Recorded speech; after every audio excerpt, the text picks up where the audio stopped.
मैं तो यही कहूंगी कि हमारे जीन्स इतने नुकसानदेह नहीं हैं जितना कि हमारा एनवायरनमेंट, जिसको कि हम अब एपिजेनेटिक्स के नाम से जानते हैं, वो ज्यादा मॉडिफाई करेंगे हम। लाइफस्टाइल जो इन्होंने बताया है सारा, मोटापा, डाइट, स्क्रीनिंग, हार्मोन्स, ये सब बहुत जरूरी है। जो औरतों को माहवारी के बाद हम लोग हार्मोन रिप्लेसमेंट थेरेपी देते हैं, उससे कैंसर होता था, वो अब बंद कर दी गई है।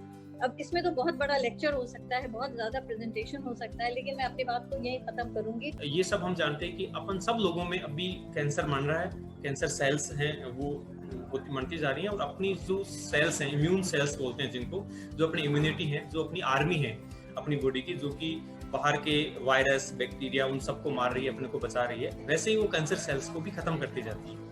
ये एक बैलेंस रहता है अपनी बॉडी में कि जो कैंसर सेल्स बनती हैं उनको अपनी इम्यून सेल्स हैं उनको खत्म करती जाती है। लेकिन जब ये बैलेंस जब बिगड़ जाता है तब अपने अंदर कैंसर डेवलप होता है। बैलेंस कब बिगड़ता है? जब या तो कैंसर सेल्स इतनी स्मार्ट हो जाती हैं कि वो इम्यून सेल्स को अपने आप से छुपा लेती हैं। इम्यून सेल्स उनको आर्मी जो है वो पहचान नहीं पाती, वो ये मानती हैं कि वो अपना ही पार्ट है, इसलिए वो बचा लेती हैं, या फिर अपना इम्यून सिस्टम डाउन हो जाएगा। अब चूंकि कैंसर सेल जो स्मार्ट होती है, उस चीज को तो आप रोक नहीं सकते, हम रोक नहीं सकते, लेकिन अपन अपनी इम्यूनिटी को अपन स्ट्रॉन्ग रख सकते हैं। यदि अपनी इम्यूनिटी स्ट्रॉन्ग होगी तो हम जैसे कि इन्फेक्शन से बचते हैं, वैसे ही बहुत से कैंसर से भी अपन बच सकते हैं, क्योंकि अपनी इम्यूनिटी है वो कैंसर सेल्स के अगेंस्ट काम करती है। So some of the factors we discussed regarding breast cancer, and I think Dr. Jyoti had brought up a very nice new factor, the mind-body connect, the possibility of carcinogenesis because of stress and because of depression. So that is also important. So keeping a right mental attitude, not being depressed is important. And if unfortunately somebody does have breast cancer or any other cancer, then this mind-body connect becomes even more important. We've seen that the same disease, the same stage of the disease, same treatment, one patient has a very horrible time and one patient has a very smooth time, good recovery, good cure. And that is because of this mind-body connection. And we are now on a scientific footing to tell you that the mind, a happy mind, a positive mind, releases certain chemicals which up all the bodily functions, ups the immune system, ups the cardiac function, ups the kidneys, ups the liver, and then you have less toxicity to treatment.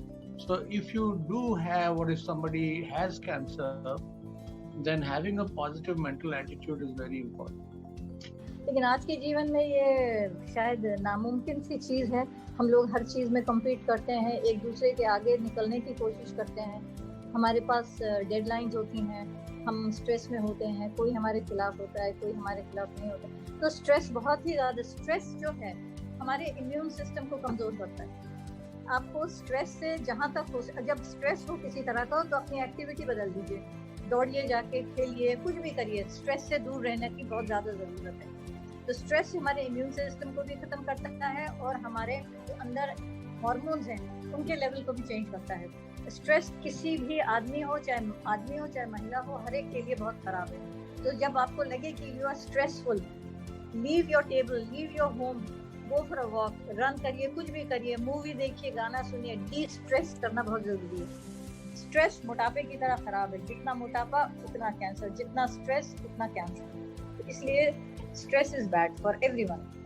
Applicable है not only breast cancer के लिए but for all cancers. उसमें हम लोग मानते हैं कि दो चीजें होती हैं कैंसर प्रोडक्शन में, एक तो एनवायरनमेंट होता है और एक आपके जीन्स होते हैं। और जीन्स में भी आपके दो तरह के जीन्स होते हैं, एक कैंसर प्रोटेक्टिंग जीन्स होते हैं और एक कैंसर प्रोड्यूसिंग जीन्स होते हैं। अभी आज की तारीख में आप और हम अपने जीन्स तो नहीं चेंज कर सकते, हो सकता है कि वेरी नियर फ्यूचर में 5 साल में 10 साल में वो भी संभव हो जाए। आज की डेट में अपन सिर्फ अपना एनवायरनमेंट चेंज कर सकते हैं। आप भी कई सारे ऐसे लोगों को जानते होंगे, मैं भी कई सारे ऐसे लोगों को जानता हूँ, और हम लोग जब लेक्चर्स देते हैं तो ये सबसे पहला सवाल होता है कि हमारा पड़ोसी था, वो एक आधी बोतल ड्रिंक 20 साल से करता था और 2 पैकेट सिगरेट पीता था, कुछ नहीं हुआ उसको। और दूसरी तरफ हमारा पड़ोसी था या हमारा रिश्तेदार था, बिल्कुल साधु, ना ड्रिंक ना स्मोकिंग, उसको कैंसर हो गया। तो ये क्या कौन सी साइंस की बात करते हैं?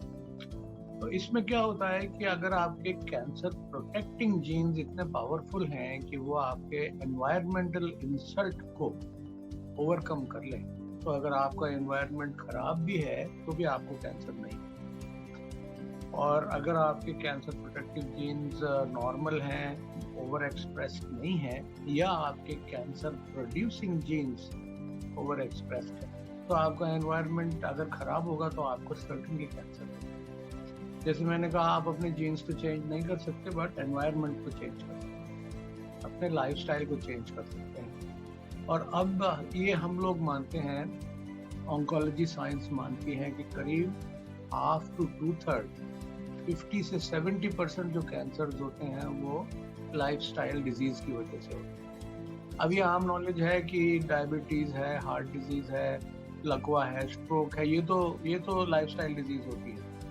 बट अब ये पक्की तौर पे हमारे पास साइंटिफिक कंफर्मेशन है कि about 2/3 of the cancer are lifestyle disease. और अगर आप correct cancer preventing lifestyle follow करेंगे, अगर रूबी जी अभी ऐसे करेंगी या मैं ऐसे करूंगा एट एज 50 और 60, तब उसमें हमको कुछ भी फायदा नहीं होगा, जो भी नुकसान होना है वो हो गया। बट जो हमारे सीनियर स्कूल वाले बच्चे हैं, कॉलेज वाले बच्चे हैं, 20s और 30s में लेडीज और जेंट्स हैं, वो अगर कैंसर प्रिवेंटिंग लाइफस्टाइल फॉलो करेंगे तो 50% चांस है कि आपको आगे जाके अपने लाइफ में कैंसर नहीं। Very well said doctor Malhotra, क्योंकि आजकल लोग ये सुन के घबरा जाते हैं।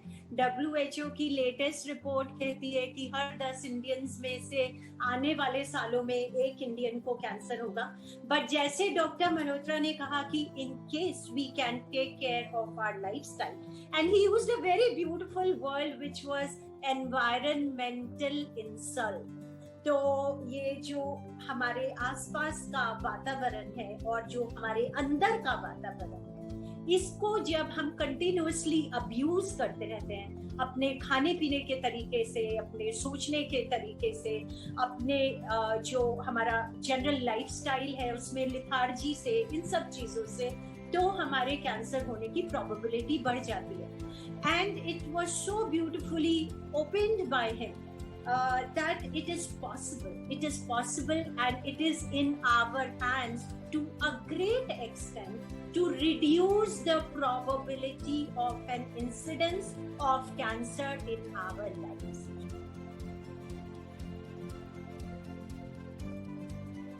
पहले बहुत गुस्सा करती थी और फिर मैं यही सोचती थी मुझे रिलैप्स आ गया, अब मैं पता नहीं ठीक होएगी या नहीं। बट इस सेशन में मैंने देखा बहुत से ऐसे लोग हैं जिनको रिलैप्स आया और वो बिल्कुल ठीक हो गए हैं, और मैं भी एकदम ठीक हो जाऊंगी। मैं हमेशा अभी हैप्पी रहने लगी। अच्छा लगता है आप लोग मुझे बताते हो कि ऐसा करना चाहिए वैसा, और मैं न्यूट्रिशन पे बहुत ध्यान दी। और मैं अभी तक, मुझे ये कोरोना चल रहा है, मुझे जुकाम भी, खांसी भी कुछ भी नहीं आया है, मैं बिल्कुल ठीक हूँ। ये सब सेशन अटेंड किया से उसकी वजह से मैं पॉजिटिव सोच पा रही हूँ, और उसको जैसे मिराकल बोलते हैं ना, चमत्कार, मेरे एक्सरे में से वो बिल्कुल निकल गया फाइब्रोसिस। लाइफ ही जैसे चेंज हुआ है। पहले मुझे एक ही चीज अभी लगता है कि काश जब मैं बीमार थी 2017 में, तब अगर संजीवनी मेरे लाइफ में आई होती तो बहुत सारा मुझे जो प्रॉब्लम अभी हुआ है वो नहीं होता। हमें अपनी इम्यूनिटी पे लगातार काम करते ही रहना चाहिए। अगर हमें कैंसर से सही तरीके से डील करना सीखना है, या हमें ये ट्राई करना है कि हमारी लाइफ में कैंसर का इंसिडेंस ना हो, उसकी प्रोबेबिलिटी को रिड्यूस करना है। मैं बहुत जगह गया, बहुत जगह का एक्सपीरियंस है, लेकिन जितनी केयर, जितना देखभाल या जितना ख्याल यहाँ रखा जाता है शायद ही कहीं होगा। NGO बहुत हैं, बहुत बने हुए हैं, लेकिन ये जो संजीवनी जो NGO है, ये वास्तव में एक नया जीवन देने वाला। पॉजिटिव कैसे रहना है, किस तरह से मेंटली स्ट्रेस और एंजाइटी को कम करना है, और किस तरह से इस सबको ना हम फोकस करके एक हैप्पीली सोचें और आगे बढ़ने के लिए मुझे क्या क्या करना है, ये सब बहुत कुछ बताया उन लोगों ने। और जिसको सुनने के बाद मेरा बहुत ही सिर्फ इस प्रॉब्लम से बाहर निकलने के लिए नहीं, जो मुझे होल लाइफ मुझे सपोर्ट करेगा, वो कुछ उन्होंने मुझे दे दिया है। Thank you so much Sanjeevani.